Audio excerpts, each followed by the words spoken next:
Hello friends, आज हम करेंगे मिराकी मैथमेटिक्स क्लास 7 के यूनिट नंबर 4 जो कि है लाइंस ऑफ एंगल्स, उसका लर्निंग आउटकम 3।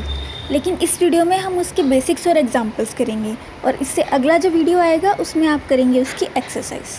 तो चलिए स्टार्ट करते हैं।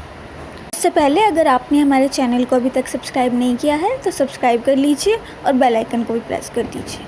So let's get started.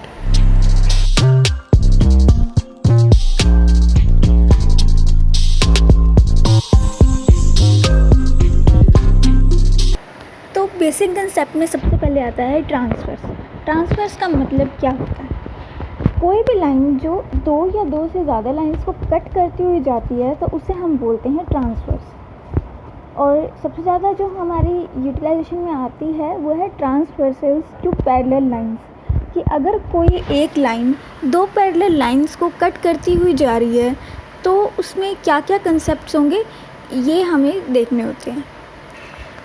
इसमें सबसे पहली चीज़ आती है वर्टिकली अपोजिट एंगल्स की, कि दो लाइंस के कट करने पर जो एंगल्स आमने सामने बनते हैं, जैसे कि आप फिगर में देख पा रहे हैं एंगल ए और एंगल बी आमने सामने हैं, तो इन्हें हम बोलते हैं वर्टिकली अपोजिट एंगल्स और इनकी जो वैल्यू होती है वो इक्वल होती है।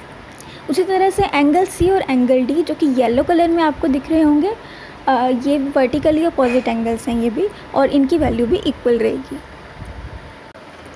अगला कंसेप्ट है आपका इंटीरियर और एक्सटीरियर एंगल्स। इनका मतलब क्या होता है? तो देखिए फ्रेंड्स, आप फिगर में देख पा रहे हैं जो एंगल्स पिंक कलर में आपको दिख रहे हैं ये हैं इंटीरियर एंगल्स, और जो आपको येलो कलर में दिख रहे हैं ये हैं एक्सटीरियर एंगल्स। तो एंगल 1 और 2 जो कि पैरेलल लाइंस जो हमारी होती हैं उनको ट्रांसवर्सल लाइन जहाँ पर कट कर रही है, तो जो लाइन पैरेलल लाइंस के बीच के एरिया में जो एंगल्स लाई करते हैं उन्हें हम बोलते हैं इंटीरियर एंगल्स, और जो उसके अपर या लोअर पोर्शन में होता है उसे हम बोलते हैं एक्सटीरियर एंगल्स। अब देखते हैं कॉरस्पॉन्डिंग एंगल्स। जो भी एंगल्स हमारे मैचिंग पोजीशन में कॉर्नर्स पे होते हैं उन्हें हम बोलते हैं कॉरस्पॉन्डिंग एंगल्स, और कॉरस्पॉन्डिंग एंगल्स की जो वैल्यू है वो हमेशा इक्वल होती है। अब फॉर एग्जांपल ये दोनों लाइन यहाँ से एक दूसरे के पैरेलल हैं और ये तीसरी लाइन इनको कट कर रही है, तो देखो ये वाला जो एंगल है इसकी पोजीशन ट्रांसवर्सल लाइन और इस लाइन के जहाँ पे हम कट कर रहे हैं पोजीशन ये हो गई इसकी, और ये जो दूसरा एंगल है ये ब्लू वाला, इसमें भी जो इसकी पोजीशन है वो बिल्कुल सेम है, जस्ट बस डिफरेंस क्या है, ये फर्स्ट लाइन की जगह पर दूसरी लाइन के साथ है और ट्रांसवर्सल लाइन वहीं पर है। मतलब कि ट्रांसवर्स के विद रिस्पेक्ट टू अगर दो एंगल्स की पोजीशन सेम है पैरेलल लाइंस में तो वो एंगल्स इक्वल होते हैं।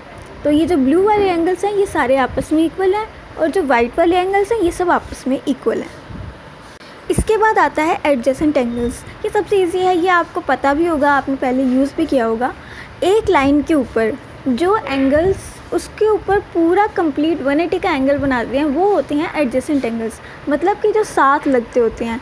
अब एक लाइन है, लाइन को कोई दूसरी लाइन कट करती हुई जा रही है, उसके ऊपर ट्रांसवर्सल लाइन है, तो उसके टोटल एंगल्स जितने होंगे उसका सम, जैसे कि 1 और 2 आप यहाँ पे देख सकते हो, 3 और 4 आप यहाँ पे देख सकते हो, तो 1 और 2 स्ट्रेट लाइन के ऊपर बने हुए हैं, तो इनके अंदर कुछ भी मिसिंग नहीं है, दोनों ही एक दूसरे को कंप्लीट कर रहे हैं। तो 1 और 2 माने जाएंगे एडजेसेंट एंगल्स। उस तरह से 3 और 4 हैं एडजेसेंट एंगल्स, 5 और 6 और 7 और 8 भी एडजेसेंट एंगल्स हैं।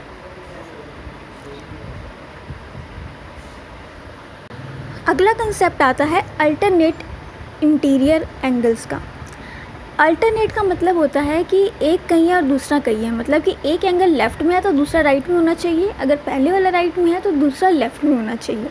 और दूसरी कंडीशन क्या है, या तो दोनों ही इंटीरियर हों या दोनों ही एक्सटीरियर हों, तो वो एंगल्स जो होते हैं उनकी वैल्यू इक्वल होती है। जैसे कि एंगल 3 और 5, एंगल 3 जो है वो ट्रांसवर्सल लाइन के लेफ़्ट पे है और एंगल 5 जो है वो ट्रांसवर्सल लाइन के राइट पे है, लेकिन हैं दोनों ही इंटीरियर एंगल्स, तो इसीलिए इनकी वैल्यू जो है वो सेम रहेगी। लेकिन अगर आप 4 और 6 को देखो तो 4 और 6 ऐसे तो इंटीरियर एंगल्स हैं, लेकिन 4 जो है वो राइट पे है और 6 लेफ़्ट पे है, तो मतलब उल्टा हो गया है, लेकिन उनकी वैल्यू जो है वो इक्वल रहेगी। ये तो थे अल्टरनेट इंटीरियर एंगल्स। अब यही कंसेप्ट एक्सटीरियर एंगल्स पर भी लागू होता है। तो इसका मतलब अब जैसे मैं एंगल 2 देखूँ, एंगल 2 है मेरा ट्रांसवर्स लाइन के लेफ़्ट में और एंगल 8 है उसके राइट में, तो लेफ़्ट और राइट का एक कंडीशन फॉलो हो गई और दोनों ही एक्सटीरियर एंगल्स हैं, तो इसलिए उनकी वैल्यू क्या होगी, सेम। उसी तरह से एंगल 1 देखो तो वो ट्रांसवर्स लाइन के राइट पे है और 7 जो है वो लेफ़्ट पे है, तो ये दोनों भी इक्वल होंगे। तो बेसिक कंसेप्ट्स आपके क्लियर हो गए हैं। अब हम करते हैं एग्जांपल्स। अब देखो पहला एग्जांपल क्या है, उसमें कह रहे हैं कि दो लाइनें दी गई हैं कि m पैरेलल है n के और एंगल 1 की वैल्यू दी गई है 65 डिग्री, उसके अलावा कोई एंगल नहीं दिया गया और हमसे पूछा गया है एंगल 5 और एंगल 8। अब देखो जो हमने बेसिक कंसेप्ट्स किए हैं ना, उन्हीं को अप्लाई करेंगे और देखना इनका सोल्यूशन कैसे निकलता है। अब आपसे पूछा क्या गया है एंगल 5 और एंगल 8। आपने अभी लास्ट में ही किया है कि जो एक्सटीरियर एंगल्स होते हैं वो इक्वल होते हैं, तो अगर आप ध्यान से देखो तो एंगल 1 और एंगल 8 एक्सटीरियर एंगल्स हैं और ये अल्टरनेट भी हैं, तो अल्टरनेट एक्सटीरियर एंगल्स इक्वल होते हैं ना, तो एंगल 1 और 8 जो हैं वो तो इसी वजह से इक्वल हो जाएंगे। तो एंगल 8 की वैल्यू क्या आ गई, 65 डिग्री, यानी कि एक एंगल तो हमें पता लग गया। अब दूसरा एंगल का पता लगाना है जो कि है एंगल 5। तो अब देखो एंगल 5 और एंगल 8 को अगर आप ध्यान से देखो तो ये स्ट्रेट लाइन पे बने हुए हैं जो कि ट्रांसवर्सल लाइन है, तो इस वजह से ये दोनों क्या होंगे, एडजेसेंट एंगल्स, और एडजेसेंट एंगल्स का सम क्या होता है, 180 डिग्री। तो इस वजह से एंगल 5 + 8 क्या है, वो 180 डिग्री के इक्वल होगा। तो एंगल 5 की जगह पर लिखेंगे 65 degree plus angle 5 is equal to 180 degree.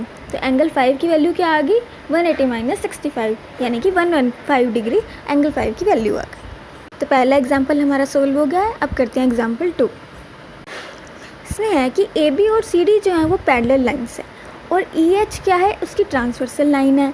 तो what is the measure of angle DGH, तो DGH जो एंगल है उसकी वैल्यू बताओ क्या होगी। अब देखो एंगल EFB और BFG इन दोनों को ध्यान से देखें तो ये एडजेसेंट एंगल्स हैं, तो एडजेसेंट एंगल्स होने की वजह से इनका जो सम है वो 180 डिग्री आएगा। तो सम 180 डिग्री आएगा तो EFB की जगह पे 133 लिखेंगे, तो एंगल BFG की वैल्यू क्या आएगी, 180 - 133 यानी कि 47 डिग्री।